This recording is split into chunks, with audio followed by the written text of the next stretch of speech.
आर्थिक स्रोत र यो कार्यक्रम व्यवस्थापन गर्नका निम्ति आर्थिक स्रोत नभएको अवस्थामा हामीलाई हाम्रो संस्थाको गतिविधि र हाम्रो संस्थालाई माया गरेर आज हामीलाई बिर्तापट नगरपालिकाका उपप्रमुख श्री नगेन्द्र संग्रहज्यूले आफ्नो व्यक्तिगत तर्फबाट र संस्थागत तर्फबाट भनेर रु 15,000 सम्म सहयोग गर्ने उहाँहरूले घोषणा गर्नुभएको छ। यसर्थ उहाँलाई म हृदयदेखि नै हार्दिक धन्यवाद व्यक्त गर्न चाहन्छु। र त्यसै गरिकन 20,000 उहाँले फेरि प्लस गर्नुभएको छ, 5,020,000 भनेर सहयोग घोषणा गर्नुभएको छ। उहाँलाई हार्दिक धन्यवाद व्यक्त गर्न चाहन्छु।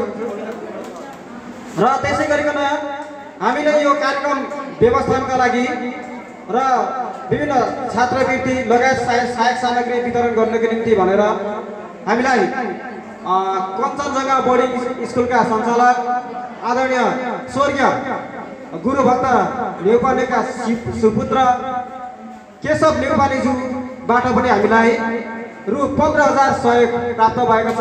यसर्थ उहाँले पनि म हार्दिक सम्मानका साथै धन्यवाद व्यक्त गर्न चाहन्छु। त्यसै गरिकन कर्णाली सहकारी संस्थाबाट पनि हामीलाई रु 4,000 रुपियाँ सहयोग गर्नु प्राप्त भएको छ। म कर्णाली बचत सहकारी संस्थालाई पनि हार्दिक धन्यवाद व्यक्त गर्न चाहन्छु।